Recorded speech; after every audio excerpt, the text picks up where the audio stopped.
nouvel entrepreneur, l'émission dédiée à la création d'entreprises et aux porteurs de projets avec Karim sur Radio Grand Lac.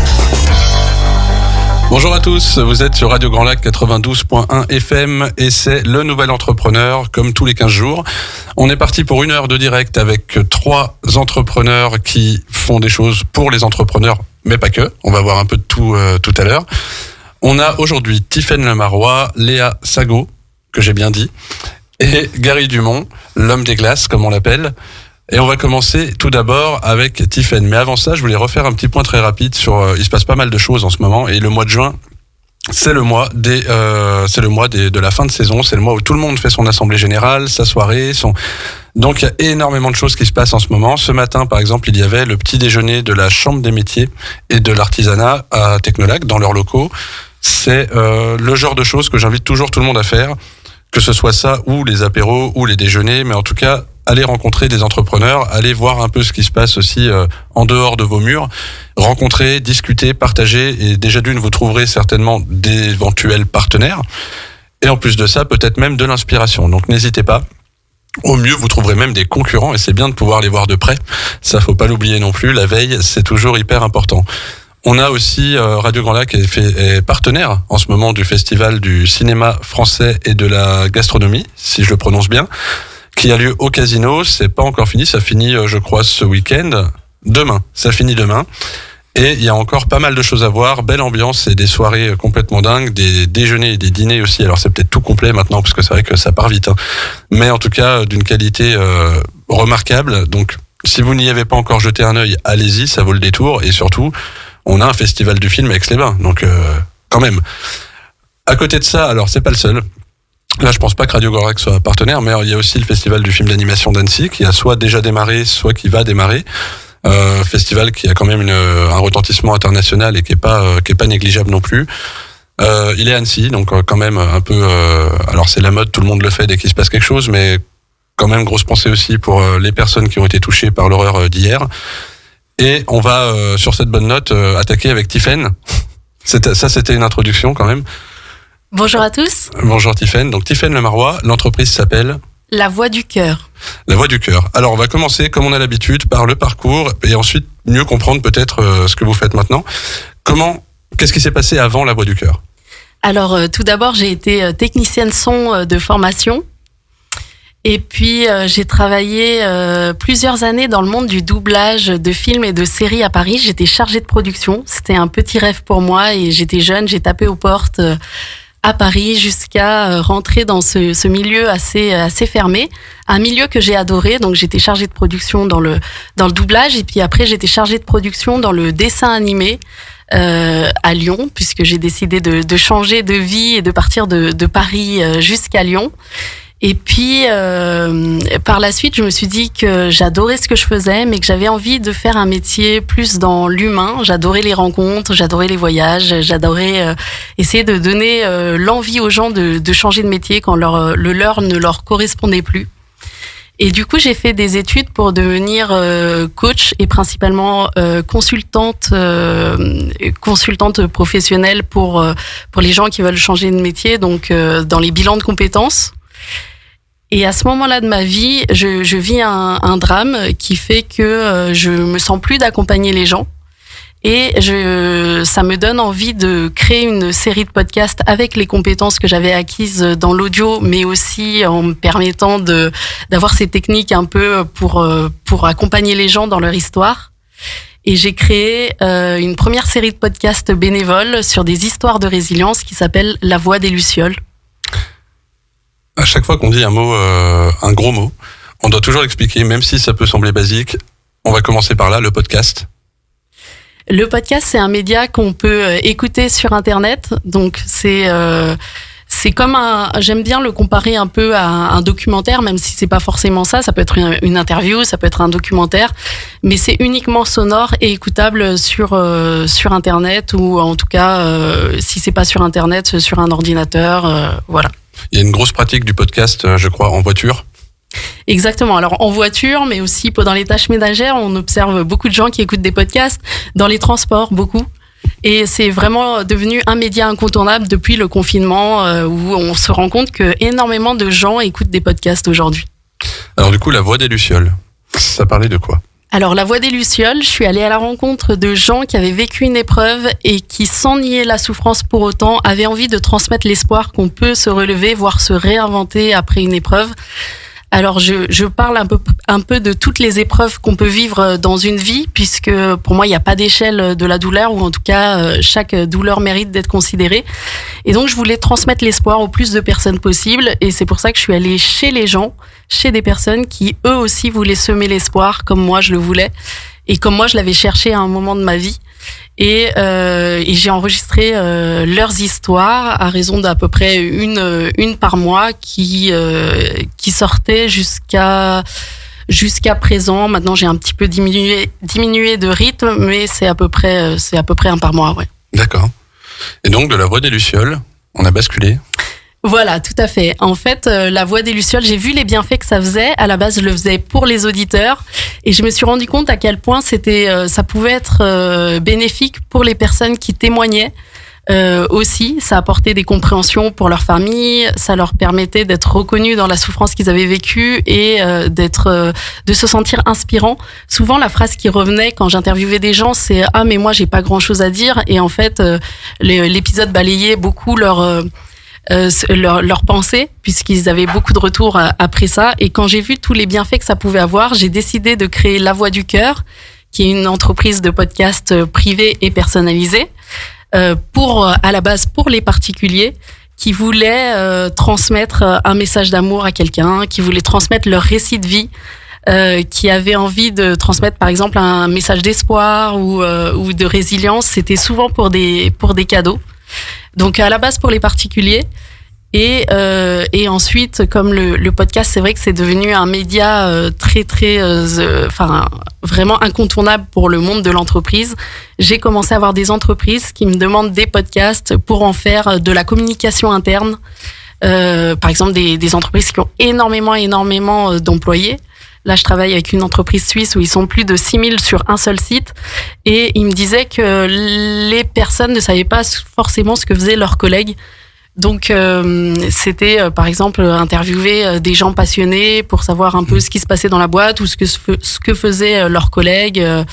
Voilà. Ok. Alors, c'est une marque de montre, je crois. Oui. C'est la marque que si on n'en a pas à 30 ans, on a raté notre vie. C'est bien ça. Alors pour eux, je fais uniquement du podcast informatif pour les gens. On est en plein test du podcast, et après je pense que ça va évoluer vers autre chose. Pour l'instant, j'enregistre une fois par semaine chez cette fameuse marque de montres pour donner des infos sur la société aux gens qui travaillent. Donc ça reste vraiment de l'interne. Après, il y a des entreprises qui veulent aussi parler de l'histoire de leur entreprise, un peu comme je le fais pour le podcast privé qui est leur histoire personnelle. Mais il y a des entreprises aujourd'hui qui ont envie de transmettre l'histoire de leur entreprise pour séduire peut-être des nouveaux clients, ou simplement pour montrer comment ils en sont arrivés là. Alors comment ça se passe D'ailleurs, je remarque au passage que nous avons tous raté notre vie autour de cette table. Tant pis pour nous. Mais comment ça se passe du coup le premier contact? C'est quoi il y a un rendez-vous découverte, on prend connaissance un petit peu? Oui, tout à fait. En fait, moi je dis qu'il y a autant de podcasts qui sont possibles que de personnes qui me demandent de faire des podcasts. Donc je propose toujours un rendez-vous, que ce soit pour les particuliers ou les entreprises. Donc un premier rendez-vous soit téléphonique, soit en face à face, pour voir ce que veut la personne et que je puisse lui créer une offre selon ses besoins. Parce que c'est vrai que moi je faisais du podcast, je proposais des podcasts avec une idée derrière la tête. Je m'étais dit que c'était surtout des grands-parents qui voulaient transmettre à leurs enfants, etc. Et en fait, non, j'ai des demandes qui sont complètement hors ce que moi-même j'avais imaginé. Et du coup, il faut que j'ai la capacité de m'adapter à chaque personne et à chaque souhait de personnes, que ce soit pour les particuliers ou encore une fois pour les entreprises. D'accord. On peut trouver quoi comme... Alors par exemple, on parlait des grands-parents, ça c'est un truc que je trouve très touchant pour le coup. C'est un message pour après, ou c'est une biographie? Ça peut être les deux, souvent c'est les deux. C'est-à-dire qu'ils commencent par raconter les moments phares de leur vie, les étapes qu'ils trouvent importantes et qu'ils ont envie de transmettre à leurs enfants et petits-enfants. Et à la fin, je leur pose toujours la question de ce qu'ils ont envie de transmettre à travers ce podcast. Et là, ça ouvre à la discussion de ce qu'ils ont envie que leurs enfants ou petits-enfants entendent, comprennent. Ce qui est génial, c'est que parfois, j'ai eu des grands-parents qui s'étaient jamais confiés sur leur vie à leurs enfants, et le fait d'être devant quelqu'un de neutre qui les écoute avec bienveillance et qui ne les juge pas, surtout parce que moi je viens pas pour juger de la vie de la personne, je viens vraiment pour l'écouter et l'enregistrer. Ils se sentent libres de dire des choses qu'ils n'avaient jamais osé dire auparavant, et ça c'est le plus beau pour moi. Comment ça vous vous déplacez avec tout le matériel, ou c'est à eux de... Je me déplace toujours chez la personne. Alors, soit chez la personne pour l'instant... Avec Valérie Damido, 5 techniciens, on recrée un studio. En fait, je viens avec ma grosse valise, avec mon système d'enregistrement qui ressemble à celui qu'on a là aujourd'hui à la radio. Tout le monde le voit en plus, c'est très bien. Avec des micros de radio, c'est ça que je voulais dire. Et souvent, ils m'ouvrent la porte de leur intimité. Alors moi je propose toujours, soit je viens chez vous et vous m'ouvrez votre porte et j'installe tout mon matériel dans une pièce calme chez vous, soit si vous êtes vraiment pas à l'aise, on va dans une pièce, dans un local que je loue, ou un petit studio, ou voilà, un autre. Je leur propose toujours une alternative pour pas qu'ils se sentent oppressés s'ils aiment pas recevoir des gens chez eux. Et jusqu'à présent, en fait, pour les particuliers, 100% des cas m'ont ouvert la porte de chez eux. Ils préfèrent être chez eux, et ça apporte une dimension en plus intime supplémentaire. D'accord. Je me demande aussi, puisque vous avez les compétences et le matériel, est-ce que vous faites aussi de la voix off, par exemple, pour des publicités ou des choses comme ça? Alors moi, je fais pas de la voix off pour les publicités. Par contre, on m'a demandé pour des documentaires. Donc j'en ai déjà fait pour des documentaires, et après on m'a demandé... Le lion surveille sa proie. Et ça ressemblait un peu. Je pense que Karim, je vais vous inviter la prochaine fois. Je pense que vous avez un talent caché. Je pense, mais il va falloir fouiller pour le trouver, celui-là. Voilà. Je vous inviterai à la prochaine fois qu'on me demande des voix off, du coup. Super. Et après, on me demande aussi, par exemple, il y a une petite maison d'édition qui me disait qu'ils avaient bien envie de mettre en audio leurs livres pour enfants, et j'ai fait ça aussi récemment, enregistrer des livres pour enfants sur lesquels je rajoute quelques bruitages. Donc souvent j'enregistre l'auteur des livres, et ensuite moi je fais une petite intro avec ma voix, et puis je rajoute quelques musiques, quelques bruitages. Voilà, donc les demandes peuvent être très très très variées. Je fais 90% de podcasts, mais après ça peut être exposition sonore, livre audio, tout ce qui concerne l'audio et qui peut se faire avec mon matériel. Donc c'est pour ça qu'une première rencontre, que ce soit pour un podcast ou pour autre chose, est toujours essentielle pour qu'on puisse s'adapter à ce que veut la personne. Est-ce qu'il y a déjà eu, ça m'intéresse toujours ce genre de choses, est-ce qu'il y a déjà eu une demande où vous êtes dit non, ça je peux pas le faire? Eh ben jamais. Jusqu'à présent, jamais. Je me suis dit que ma vraie limite, parce que je reçois la personne me reçoit plutôt, je vais voir la personne et j'essaye d'être sans jugement le moins possible. Donc il y a des gens avec qui j'étais pas forcément raccord sur notre façon de penser, mais pour moi c'est justement leur laisser la parole, et je trouve que c'est important puisque c'est eux qui veulent laisser un message, et c'est important d'être vraiment neutre et de pas avoir son jugement, et d'essayer de le mettre, en tout cas de pas le faire savoir. Donc ça j'ai déjà eu. Je me suis dit que ma vraie limite, ça allait être que je veux pas de messages pour insulter d'autres personnes. Oui. Je veux vraiment, ça s'appelle la voix du cœur, et ça sera juste. Bonjour, ça restera. On va faire un podcast avec des casseroles, c'est possible. Voilà, pour dire à quel point quelqu'un a été désagréable ou quelque chose comme ça avec nous. Ça, je pense que je refuserais. Comment on fait pour entrer en contact? Alors, pour en savoir plus? Pour en savoir plus, j'ai mon site internet, lavoixducoeurpodcast.fr, où vous allez trouver mes coordonnées, mon numéro, et les réseaux sociaux. Je suis sur Instagram pas mal, et je réponds à tous les messages. Donc, La Voix du Cœur.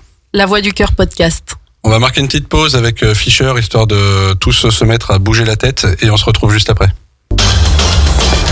Le Nouvel Entrepreneur, l'émission dédiée à la création d'entreprises et aux porteurs de projets, avec Karim sur Radio Grand Lac. On est de retour, le Nouvel Entrepreneur sur Radio Grand Lac 92.1 FM. On continue avec notre deuxième entrepreneur. de la matinée. Léa Sago, bonjour. Bonjour Karim. Alors pour ceux qui suivent Léa LS Business Coach sur Instagram, vous vous demandez tous ce qu'elle chantait dans sa voiture dans sa dernière story. Est-ce qu'on va savoir? Peut-être, à la fin. À la fin? Ouais, okay. Peut-être. Si ça se passe bien, c'est ça? C'est exactement ça. Ok, très bien. Alors Léa, on va partir sur le même schéma, c'est-à-dire on va commencer par qu'est-ce qu'on a fait avant. Aujourd'hui, c'est LS Business Coach. Exactement. S'il y a 2-3 gens qui parlent flamand dans les personnes qui nous écoutent, vous avez compris de quoi ça parle déjà. Mais on va y aller tout doucement. Qu'est-ce qui s'est passé avant ça? Alors, il s'est passé des études assez classiques en commerce. Et puis j'ai commencé à travailler plus précisément dans l'animation et le développement de réseaux d'enseignes. Donc ça parle pas spécialement. C'est un bien grand mot pour dire tout simplement que j'ouvrais en fait des enseignes. La plus grande, la plus connue serait une enseigne avec un grand M jaune qui vend des burgers, d'accord? Donc j'ai pas travaillé pour eux, mais dans l'idée, c'était ça. Burger King? Burger King, exactement. Et donc mon job c'était hyper polyvalent en fait. Je travaillais pour plusieurs enseignes. J'ai travaillé pour plusieurs enseignes. Je cherchais les locaux, je recrutais les entrepreneurs qui voulaient pas se lancer seuls, qui voulaient se lancer sous franchise. Je les accompagnais pour monter leur projet. Eux recrutaient en toute autonomie en tant que commerçants indépendants leurs équipes et ensuite on ouvrait. Je les accompagnais dans le pilotage des indicateurs, je manageais en partie les équipes ou en tout cas j'étais dans l'accompagnement avec eux. C'était hyper polyvalent, j'avais toute la France à développer. J'ai travaillé dans plusieurs secteurs, la restauration rapide, la maroquinerie pour terminer avec une enseigne d'esthétique. Okay. Donc c'était passionnant. Je l'imagine très bien ça. Ouais. Donc de là, il y a eu quelque chose. Il s'est passé un déclic. Et je pense comme beaucoup de personnes, le Covid, tout simplement. Voilà, on l'entend à toutes les émissions. Et oui, forcément. Donc je suis cette personne. Donc le Covid qui, à force entre guillemets de stop, d'arrêt en fait. De chômage partiel. Forcément, en plus, l'enseigne pour laquelle je travaillais à l'époque s'implantait uniquement dans les centres commerciaux. Donc, même en dehors des confinements, les centres co avaient été touchés par des fermetures administratives anticipées. Et donc, pas mal de périodes de chômage partiel. Et puis ce souhait, en fait, de trouver du sens à ce que je faisais. J'ai adoré l'enseigne, la dernière enseigne pour laquelle j'ai été salariée. Aujourd'hui, je garde un fort contact avec elle. Mais non, c'était la voie entrepreneuriale, elle a toujours été dans un coin de ma tête, clairement. Mais j'avais ce syndrome de l'imposteur que beaucoup d'entrepreneurs ont connu ou connaissent encore, qui me disait c'est pas le moment. Il faut que tu bosses, faut que tu sois salarié. J'avais vraiment cette impression de suivre les règles dans lesquelles on m'avait globalement éduqué et puis c'était ok. Peut-être une question de sécurité aussi. Ouais, alors la partie sécurité financière, moi j'ai quelqu'un qui avait envie d'investir, qui avait envie de mettre un peu des fondations solides. Donc l'idée c'était aussi d'être salarié, de pouvoir faire un prêt immobilier, d'acheter. Enfin voilà, l'idée c'était vraiment d'investir et quand tout ça a été fait, que le Covid est arrivé, j'ai un peu perdu finalement toute l'essence même, toutes les structures, la société qu'on avait connue avant était plus celle qu'on connaissait et je me disais mais non stop, il faut que je trouve du sens à tout ça. Donc j'ai pris du temps, j'ai fait moi-même un bilan de compétences, je pensais trouver la vocation à côté de laquelle j'étais passée, puis finalement en fait ce bilan était très introspectif, m'a surtout fait prendre conscience des compétences que j'avais accumulées ces dernières années en étant salariée. Elles étaient tellement polyvalentes, je gérais autant le recrutement, vraiment l'aspect commercial de l'enseigne, le marketing, la com, je pilotais l'activité. Enfin, c'était tellement varié. Je me suis dit, mais toutes ces compétences, il faut que je les mette à disposition des solopreneurs, des petits entrepreneurs. J'aime pas trop dire ça, mais ça parle plus en général que solopreneurs. Les grandes enseignes, aujourd'hui, elles ont les budgets pour sous-traiter. Elles ont les budgets pour embaucher. En revanche, les personnes lambda qui ont un projet d'entreprise, elles n'ont pas la capacité d'avoir des employés, en tout cas pas au début. Elles n'ont pas la capacité de déléguer, elles doivent être multitâches et c'est difficile. Donc l'idée pour moi c'était de mettre à disposition de ces futurs entrepreneurs ou des entrepreneurs déjà en activité depuis quelques années mais qui pataugent l'ensemble des outils que j'avais pu accumuler. Et là est né LS Business Coach. Ouais, tout simplement. Qui veut dire qui veut dire coach business formatrice et LS pour Léa Sago. J'ai pas été chercher très très loin le nom, je suis pas encore assez inspirée jusque là, mais ça fonctionne. C'est court, c'est efficace en tout cas. Bon, on sait de quoi ça parle. Déjà ça c'est bon. Ça pose le cadre, exactement. Je dirais chips, ouais. mais bon. Donc oui, en effet, est né LS Business Coach parce que j'ai fait aussi un constat parallèlement à ça, c'est que je suis pas la seule à avoir envie d'entreprendre suite au Covid. On a compté, si je dis pas de bêtises, et peut-être pas à la virgule près, mais près d'1 million de créations d'entreprises entre 2021 et 2022, donc en période post-Covid. Je me suis dit, toutes ces personnes qui sont autodidactes, qui ont des super idées, qui vont se lancer parce que c'est très facile aujourd'hui de se déclarer en tant qu'auto-entrepreneur en 2-3 minutes sur le site de l'URSSAF. Vous avez un numéro de SIRET. Je me suis dit, mais toutes ces personnes-là, elles ne méritent pas de se prendre le mur, malheureusement, qui risque de les attendre. Et donc, il faut aller les former, il faut aller les aider. Donc voilà, j'ai pris presque comme une grossesse, j'ai pris 9 mois pour penser mon projet, pour quelque part le plus long ça a été de matérialiser, de donner forme à tous ces outils, toute cette expérience que j'avais pu accumuler dans les différentes TPE pour lesquelles j'avais travaillé. En plus souvent c'était des TPE ou PME mais à petite échelle et du coup c'est vrai que dans ce type de structure on est très polyvalent. Donc j'ai pris du temps, j'ai créé 2 parcours de formation qui aujourd'hui sont certifiés Calliope et CPF, qui sont destinés aux créateurs d'entreprises, qui permettent à ces personnes qui ont une idée de se faire accompagner, de travailler leurs compétences en autonomie au travers d'un parcours en ligne, donc disponible partout en France. Aujourd'hui, j'ai même des clientes dans les dom-toms. C'est bien ça. C'est Je extraordinaire. vais passer vous voir. C'est ça. Alors, je peux pas vraiment aller prendre un petit café avec elles. Faut mettre ça dans le tarif. C'est l'inclure. C'est ça. Je sais pas si ça passe pour le coup. Mais en effet, l'idée, c'était aussi de me rendre accessible, de pas frustrer les gens qui découvrent ma personnalité, découvrent mes comptes sur les réseaux sociaux et qui ont envie de travailler avec moi. C'est aussi la magie du digital. C'est aussi l'avantage quelque part de ce que nous a offert la période Covid, c'est-à-dire de démocratiser l'accès aux visios. Voilà, avant, au télétravail, au fait de travailler à distance, etc. Ça y est, c'est rentré dans les mœurs. Et donc, comment est-ce que j'ai pu justement utiliser ce côté un peu digital dans mon business? Donc, j'ai créé cette formation, ce parcours de formation en ligne. Pour autant, je me reconnaissais pas dans le 100% en ligne. Moi, j'ai besoin de contact. Si j'ai quitté le confort du salariat avec un bon salaire, un super job, hyper polyvalent, puis quelque part une voie un peu toute tracée, j'aurais pu fortement évoluer. C'était vraiment pour retrouver du sens. Et pour moi, le sens, c'était l'humain. Donc, dans ces parcours de formation, j'ai inclus des séances de coaching, des séances tutorées individuelles. Moi, je suis... J'allais dire justement, est-ce qu'on peut entrer un peu dans le détail? Ah oui, carrément. Ouais. Tu vois, je le fais de façon assez naturelle, mais c'est exactement ça, en fait. C'était proposer des parcours en autonomie. Donc, en gros, 80% des compétences qui vont être acquises dans le parcours de formation se font en ligne. Et ensuite, j'ai 4 à 6 séances en fonction des 2 parcours individuels avec elles, en visio. Ça peut être du présentiel si elles sont autour d'Aix-les-Bains. Et voilà, pendant ces séances individuelles, ça me permet de personnaliser mon accompagnement. Elles développent des compétences génériques autour de l'entrepreneuriat parce que pour être entrepreneur, faut être hyper polyvalent. Oui. Donc voilà, le premier parcours de formation s'appelle « Je crée des fondations solides ». Par fondation, j'entends tout simplement un business model solide. On va aborder les valeurs qu'elles ont, elles, leur personnalité, leur histoire, leur parcours, mais aussi l'étude de marché. Je les apprends à réaliser leur propre étude de marché. Je fais rien à leur place. C'est pas le but, parce qu'au bout de 3 mois d'accompagnement, je suis plus là. Donc il faut qu'elles soient montées vraiment en compétences. Donc on aborde l'étude de marché, le client cible, les offres, fixer des tarifs.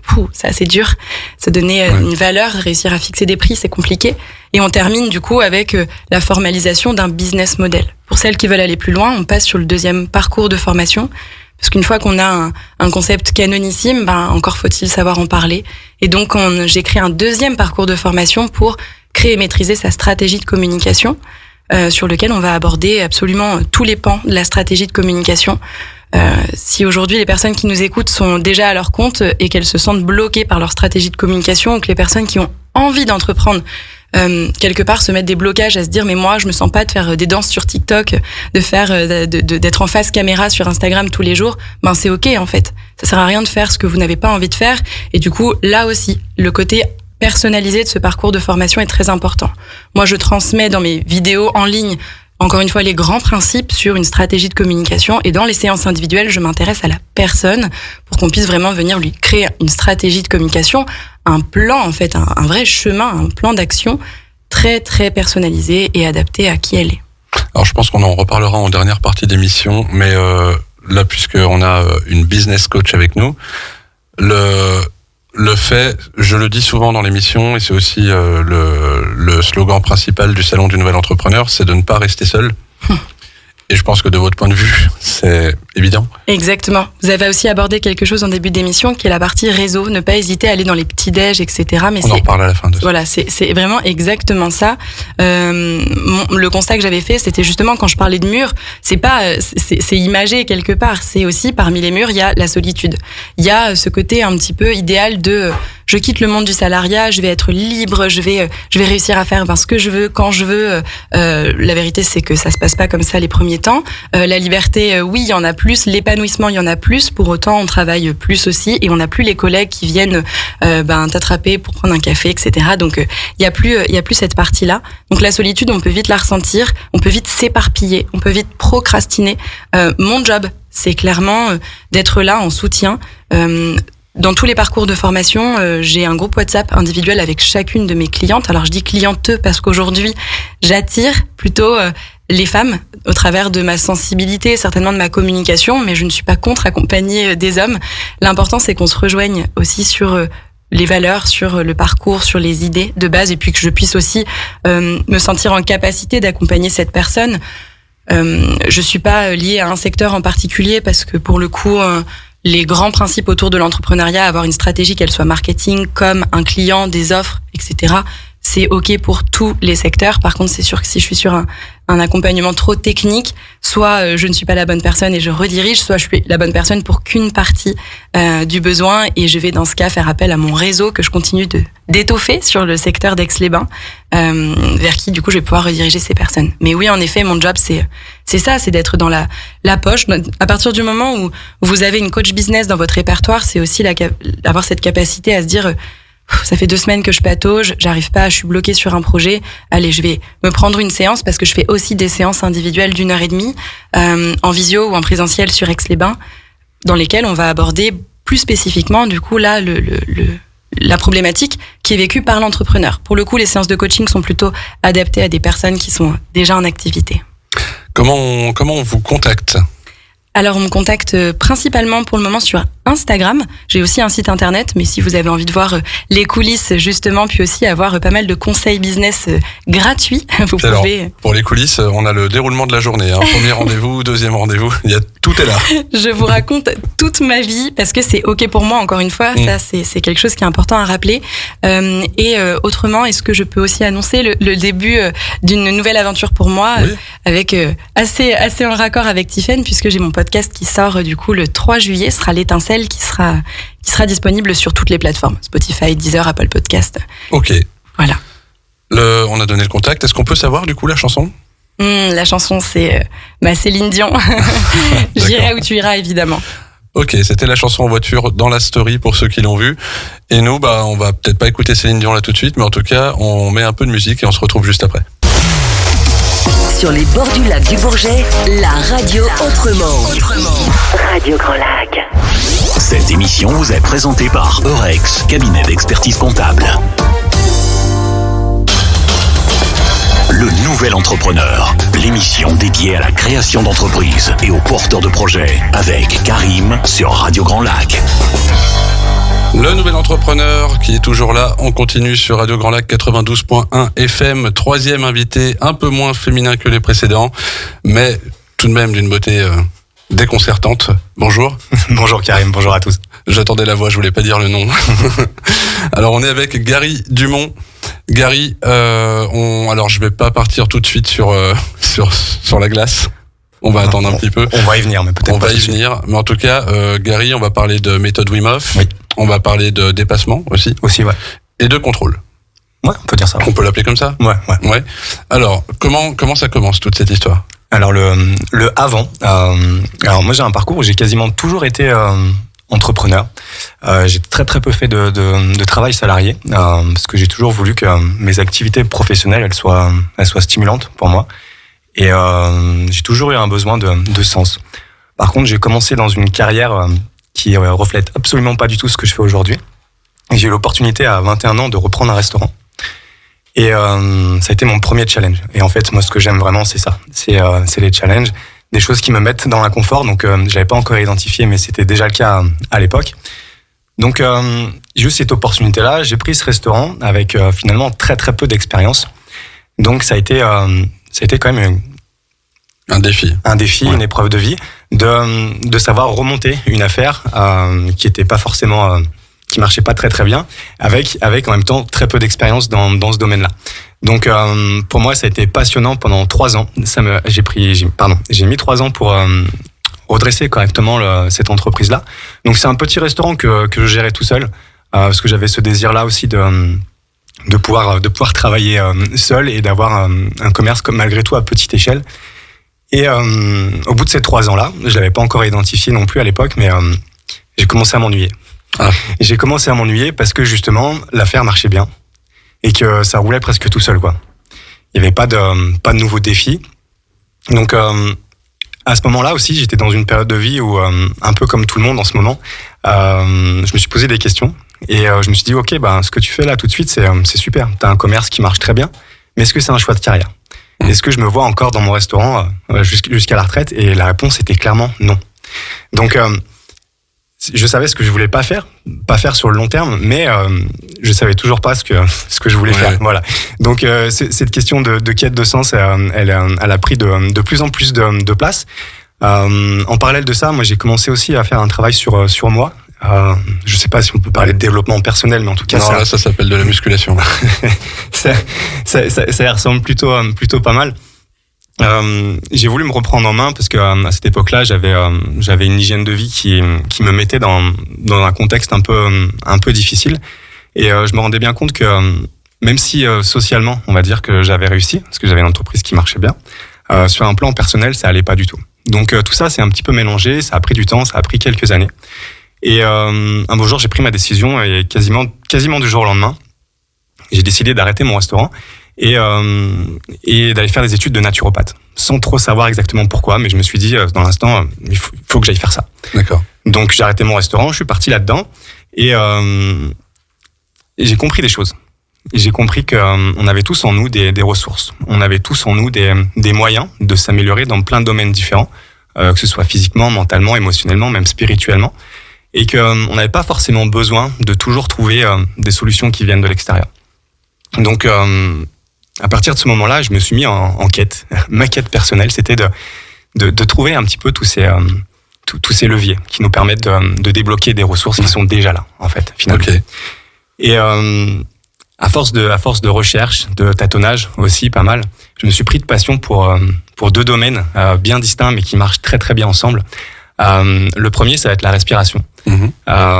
J'ai découvert dans la maîtrise du souffle un potentiel juste énorme, qui est totalement sous-exploité encore aujourd'hui. On respire tous 24 heures sur 24, dans le meilleur des cas. Mais bien souvent, on fait ça d'une manière pas idéale, pas optimale, et notre respiration, bien souvent, elle répond pas à tous nos besoins physiologiques. Et on devrait, je pense, tous s'occuper vraiment de la manière dont on respire. Mais ça, j'y reviendrai juste un petit peu plus tard. Et le deuxième domaine, c'était le froid. À cette époque, j'avais la chance d'habiter très près d'un lac, et j'ai pu me tester à un moment donné de ma vie où je voulais toujours me challenger, aller faire des expositions au froid. Ça a été un moyen pour moi vraiment d'aller faire une exploration de ma personnalité, de qui j'étais, etc.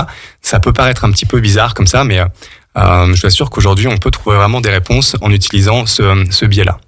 Donc, des moyens de développer ces ressources internes, aujourd'hui, il en existe plein, mais les 2 que moi, j'utilise en priorité, parce que ça me passionne et que j'ai envie de faire des choses qui me passionnent et je veux pas faire des choses qui m'ennuient. Donc, c'est la respiration et le souffle. Donc, ça m'amène aujourd'hui à avoir, on va dire, différentes casquettes. J'ai une casquette de formateur dans une école de naturopathie où justement j'enseigne maintenant les techniques respiratoires parce que c'est un domaine que j'ai vraiment exploré. Je me suis pas mal formé là-dedans aussi. J'ai une casquette d'instructeur de la méthode Wim Hof. Donc ça, c'est encore très peu connu et assez insolite. C'est une méthode de renforcement physique et mental où justement il est question de respiration et d'exposition au froid aussi. Donc ça m'amène à pouvoir proposer aujourd'hui différentes activités. Je vais avoir une branche qui va plutôt être axée grand public, on va dire pour monsieur et madame tout le monde, qui souhaitent justement débloquer des ressources internes. Je leur propose de tenter le coup à travers le prisme de la méthode Wim Hof, de découvrir que ces personnes-là sont capables de bien plus que ce qu'elles pensent le faire. Donc concrètement, c'est des ateliers découvertes sur des demi-journées où on va pratiquer certaines méthodes de respiration qui nous permettent d'amener tout un tas de bienfaits. On pourra développer un petit peu. Et je propose aussi une exposition au froid. Donc en fonction des périodes, les supports sont différents, mais même en ce moment, on propose encore des bains, on va dire très froids, où c'est moitié eau, moitié glace. Et l'idée, c'est de se servir du froid comme un outil, comme un prétexte pour se confronter à quelque chose de difficile. Et c'est là où tout de suite, on va faire le lien avec justement l'entrepreneuriat. Quand on est entrepreneur, quand on est cadre dirigeant, quand on a des responsabilités dans son métier, c'est souvent difficile de faire la part des choses entre le personnel et le professionnel. Et bien souvent, notre métier va avoir un impact sur notre vie perso. Et dans le froid, on peut apprendre des choses justement pour réussir à faire cette distinction-là et faire en sorte que n'importe quel défi qui s'offre à nous, ce soit une opportunité de grandir et que ce soit pas juste qu'on soit pas juste contraint de subir ce qui nous arrive. Voilà. Okay. L'idée, c'est d'apprendre que peu importe la situation, je suis maître. Voilà, de la manière que j'ai d'y réagir. Et pour arriver à ça, on utilise le froid justement comme outil, comme prétexte. Donc comme moi, j'ai toujours été entrepreneur, que pendant longtemps, justement, j'ai subi un petit peu mon entreprise aussi. Oui. Voilà, quand il y a des moments où ça marche un petit peu moins bien, et personnellement, on va moins bien aussi, quoi.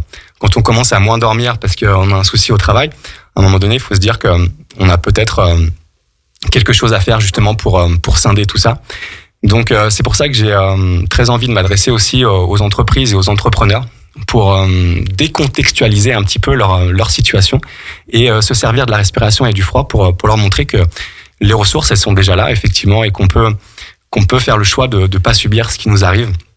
Parce que finalement, quand on a des responsabilités dans son travail, quand on est entrepreneur, cadre dirigeant, etc., finalement, c'est peut-être faire face à une suite de défis et une suite de difficultés. Donc c'est pour ça que je propose différents types d'événements aussi axés pour les entreprises et les entrepreneurs. Donc d'une part des activités de team building, parce que quand on est une équipe et qu'on traverse tous ensemble une épreuve qui est perçue comme difficile, donc dans ce cadre-là, ça plutôt que le bain de glace, ça permet vraiment de ressouder les liens et de, comme on dit, mettre de la cohésion d'équipe. Du team building et aussi des ateliers respiration. L'idée, c'est pas juste de dire on va faire un moment zen où on va respirer pour se détendre avant d'aller au travail. Donc certes, ça marche très bien, il y a une réelle utilité à ça, mais aussi une dimension, et c'est très important pour moi d'apprentissage, c'est important pour moi de transmettre des outils très simples qui passent par la respiration pour justement apprendre à gérer n'importe quelle situation. Ma mission aujourd'hui, c'est vraiment donner des clés aux entrepreneurs et aux entreprises pour, encore une fois, réussir à ne pas subir ce qui nous arrive et rester en contrôle quoi qu'il arrive. Donc le mot contrôle, des fois, il fait peur, mais j'ai pas envie qu'il s'oppose non plus à ce fameux lâcher prise. Donc l'idée, c'est de trouver cette ligne assez fine entre le lâcher prise et le contrôle, justement, pour être toujours en maîtrise de soi, quoi, finalement. Donc on est vraiment dans de la gestion du stress, quelque part ? Alors, un des motifs principaux, effectivement, ça va être la gestion du stress, mais peut-être avec une approche un peu décalée, avec une approche un peu différente de ce qu'on peut voir. Habituellement, quand on parle gestion du stress, on se fait l'image de quelque chose justement très zen, très doux, on va dire, on va respirer, on va se détendre. Moi, ce que je propose, c'est quasiment l'inverse, en fait. Je vous propose de réapprendre à stresser. Je vous mets dans une situation qui est perçue comme stressante. Je vous mets dans une situation où votre corps vous dit oula, là il peut se passer quelque chose de dangereux, et justement je vous montre qu'avec quelques outils très simples, des outils corporels et des outils de respiration, on peut faire en sorte de faire passer le message inverse et d'être toujours dans un bain de glace, mais d'être calme et détendu. Donc moi, mon objectif premier dans ces événements-là, c'est pas que les personnes elles soient capables de rester 10 ou 15 minutes dans un bain de glace. Ça m'intéresse pas forcément. L'objectif principal, c'est justement de réussir à reprendre le contrôle, à être calme et détendu dans une eau relativement froide. Ok, alors il y a des formules demi-journée avec de la respiration et une exposition au froid. Voilà. C'est peut-être le premier pas, j'ai envie de dire. Alors, ça dépend. C'est un peu une version soft de tout ce qu'on pourrait faire ensuite derrière, mais en tout cas, si on veut découvrir. Donc, ça peut être un premier pas si effectivement on veut découvrir sans y passer trop de temps. Mais c'est pas non plus un prérequis pour aller plus loin dans des événements plus longs que je propose aussi des fois sur des week-ends où on part en montagne et on va chercher du froid vraiment très froid. Ouais. Mais ces événements-là sont vraiment accessibles à tous, peu importe l'expérience qu'on a et peu importe le degré de trouille qu'on a à l'idée de faire des bains froids, quoi. Ok, comment on fait pour rentrer en contact avec vous ? Eh ben, principalement, ça va être mon site internet, donc www.garydumont.com. Donc, c'est Gary, G-A-2-R-Y, s'il vous plaît. Dumont, D-U-M-O-N-T.com. Ou sinon, il y a mes réseaux sociaux aussi. Donc, Instagram et Facebook, principalement. Merci Gary. On reste ensemble pour la dernière partie et on marque une petite pause. À Aix-les-Bains, à Chambéry et bien plus encore, Radio Grand Lac vous accompagne sur le 92.1 FM.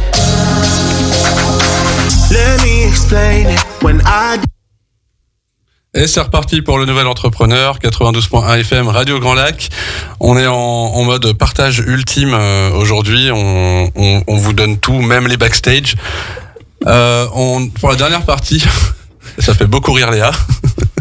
Pour la dernière partie, on va pouvoir discuter de ce que j'avais cité en intro, c'est-à-dire les réseaux et se déplacer vraiment vers les autres, aller participer à des événements pour les entrepreneurs ou qui concernent simplement parfois juste le territoire et son économie. On peut aussi rencontrer pas mal de monde. Donc, ce que je voulais voir avec mes 3 invités, c'était ça. Est-ce que vous participez à ces choses-là et auxquelles ? Carrément. Après, je sais pas.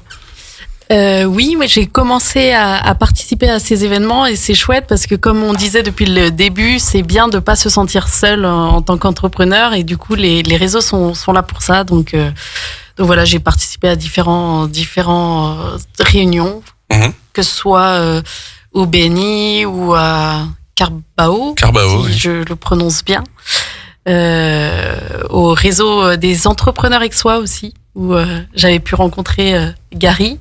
Et Léa, je crois que je l'ai rencontrée à Happy Biz. Et on fait un coucou à Estelle Didier, pour le coup, des entrepreneurs aixois. Léa ? Alors oui, pour le coup, moi, quand je suis arrivée en Savoie, parce que je suis pas native de la Savoie il y a 2 ans, je suis partie tout de suite un peu en quête des réseaux pro. Et je trouve que sur le bassin, il y en a énormément. J'en ai testé pas mal. Et j'invite toutes les personnes qui sont à leur compte ou qui sont en passe de création de société à y aller sans arrière-pensée. Allez vraiment les tester. Chaque réseau va avoir ses particularités, va avoir ses types d'entrepreneurs. Il y en a dans lesquels vous allez pas du tout vous reconnaître et d'autres, ça va matcher. Il faut tester. Si le premier fonctionne pas, faut pas du tout se bloquer, faut continuer d'aller à des petits déj, d'aller à des soirées. Il y en a qui sont, je pense notamment en effet aux entrepreneurs aixois ou à Happy Biz qui sont vraiment très chill, très cool.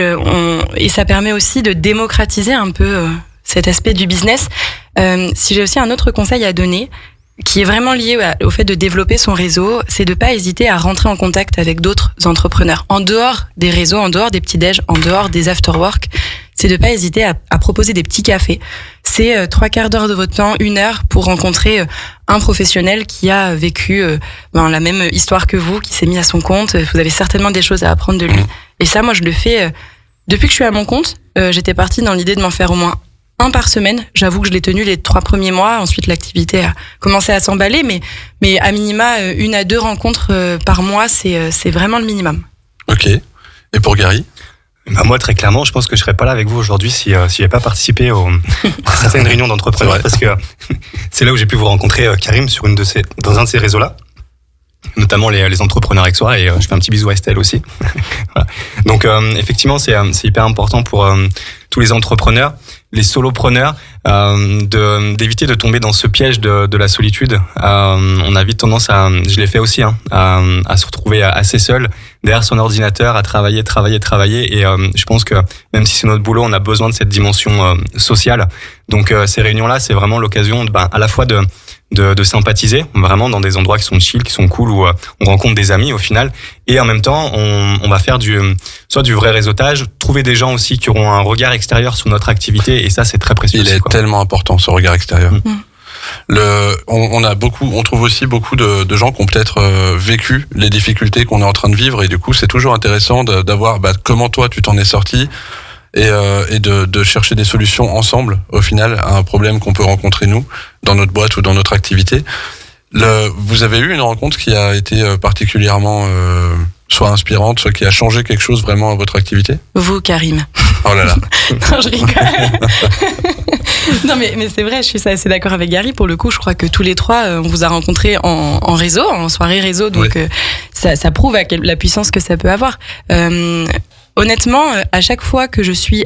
Quasiment à chaque fois, franchement, que je suis allée dans ce type de réseau, il s'est passé quelque chose derrière. Si c'était pas directement avec une des personnes que j'ai rencontrées, elle a été en capacité de parler de moi, ou ces personnes ont parlé de moi à quelqu'un d'autre, et ça m'amène toujours à transformer une cliente, ou c'est assez incroyable le poids que ça a. Et d'ailleurs, ça me convainc de continuer d'aller dans ce sens, parce que parfois, j'avoue, j'y suis allée un peu à reculons. Mais moi, ce que vous dites, ça me ramène à ce que vous avez dit plus tôt, c'est-à-dire le fait que on n'y va pas forcément dans ces réunions pour se dire je vais trouver du business là tout à l'heure. Le truc, c'est d'être là, d'être visible, de partager un moment, de laisser une empreinte, j'ai envie de dire, chez les autres, comme les autres vont nous marquer nous aussi selon la discussion qu'on aura eue, ce qui se sera passé.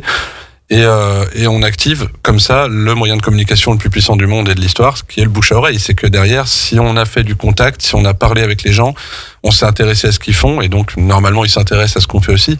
Ils auront peut-être l'idée dans quelques jours, quand on va leur parler d'un projet, mais je connais quelqu'un, j'ai rencontré quelqu'un qui fait ça.